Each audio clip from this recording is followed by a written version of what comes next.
फरवरी का महीना शुरू हो चुका था। ठंड अभी भी अपने पूरे जोर पर थी। सुबह सुबह कोहरा इतना घना होता कि रास्ता भी साफ दिखाई नहीं देता। रामधन रोज काम पर तो जाता था, लेकिन जल्दी थक जाता। कभी कमर दर्द, कभी सीने में जलन, तो कभी चक्कर आने लगते।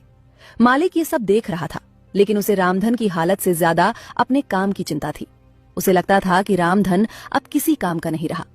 सुनो रामधन, अब तुम काम पर मत आना। अब ये मेहनत तुम्हारी बस की बात नहीं रही।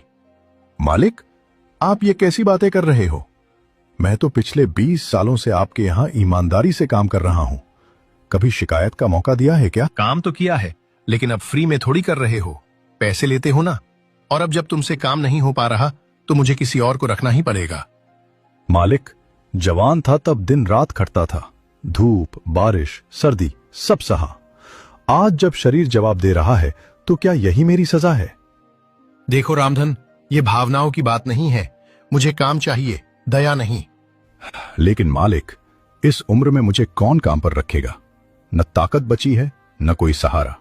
जवानी तो मैंने आपके यहाँ छोड़ दी, अब बुढ़ापे में आप मुझे निकाल रहे हो। अब मैं कुछ नहीं कर सकता। कल से तुम काम पर मत आना, फैसला हो चुका है। इतना सुनते ही रामधन का सिर झुक गया। वो बिना कुछ बोले भारी कदमों से वहां से चला गया। क्या हुआ रामधन? तुम बहुत परेशान लग रहे हो, चेहरा उतरा हुआ है। कुछ हुआ है क्या? क्या बताऊं राधिका, आज मालिक ने मुझे काम से निकाल दिया। क्या निकाल दिया? लेकिन क्यों? उन्होंने कहा कि अब मेरी उम्र हो गई है, अब मुझसे मेहनत का काम नहीं होगा, इसलिए कल से काम पर मत आना।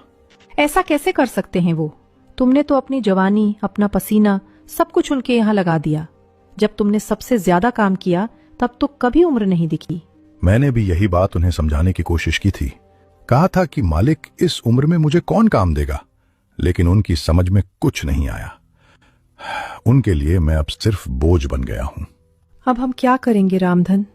घर चलाने के लिए भी तो कुछ चाहिए। न कोई जमा पूंजी है, न दूसरा सहारा। मेरे पास भी कोई जवाब नहीं है।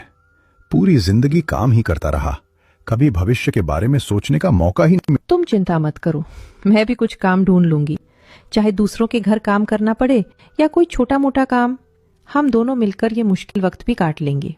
तुम सही कह रही हो राधिका, कल से मैं भी कोई न कोई काम जरूर ढूंढने निकलूंगा।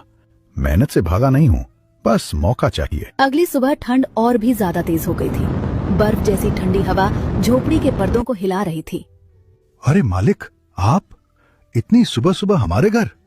सब कुछ खैरियत से तो है ना? देखो रामधन, मुझे अभी ये घर खाली चाहिए। क्या क्या कह रहे हैं मालिक?